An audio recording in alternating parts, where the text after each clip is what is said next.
നമസ്കാരം. നമ്മൾ എല്ലാവരും കഥകൾ കേൾക്കാൻ ഇഷ്ടമുള്ളവരാണ് അല്ലേ? അത് കുട്ടികളായാലും മുതിർന്നവരായാലും എല്ലാ പേർക്കും ഒരുപോലെ കേൾക്കാൻ ഇഷ്ടമുള്ളതാണ് കഥകൾ. വിനോദവും വിജ്ഞാനവും ഒരുപോലെ പകരുന്നതാണ് കഥകൾ. കഥകളിലൂടെ വിജ്ഞാനം പകരുക എന്നത് പണ്ട് തൊട്ടേ നിലനിൽക്കുന്നതാണ്. കഥകളിലൂടെ പുതിയ തലമുറയിലേക്ക് നമ്മുടെ സംസ്കാരം കൂടിയാണ് പകർന്നു നൽകുന്നത്. നമ്മുടെ ജീവിത വിജയത്തിന് വളരെയധികം അത്യാവശ്യമായ ഒരുപാട് തത്വങ്ങളും നീതിസാരങ്ങളും കഥാരൂപത്തിൽ കേൾക്കുമ്പോൾ കുട്ടികൾക്ക് എളുപ്പത്തിൽ അത് ഉൾക്കൊള്ളുവാൻ സാധിക്കും.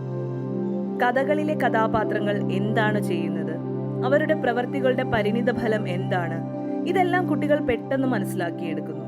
അതിലൂടെ അവർ നമ്മൾ ചെയ്യുന്ന പ്രവൃത്തികളെ കൂടിയാണ് വിശകലനം ചെയ്യുന്നത്. ഇതിലൂടെ നമ്മുടെ കുട്ടികൾ ആരോഗ്യകരമായ ജീവിത രീതിയും പെരുമാറ്റ രീതിയും പഠിച്ചെടുക്കുന്നു. കഥകൾ കേൾക്കുക എന്നത് എല്ലാ തലമുറയിൽപ്പെട്ട ആൾക്കാർക്കും പ്രിയങ്കരമാണ്. ഈ ഒരു ചാനലിലൂടെ ഞങ്ങളുടെ ഉദ്ദേശവും ഇത് തന്നെയാണ്. കഥകൾ ഇഷ്ടപ്പെടുന്ന എല്ലാവർക്കും വേണ്ടിയാണ് ഇത്.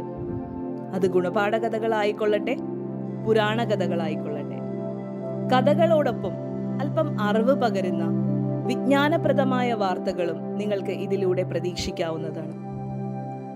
ഈ ഒരു ചാനലിന് നിങ്ങളുടെ എല്ലാവരുടെയും പിന്തുണയുണ്ടാകും എന്ന് ഞങ്ങൾ പ്രതീക്ഷിക്കുന്നു.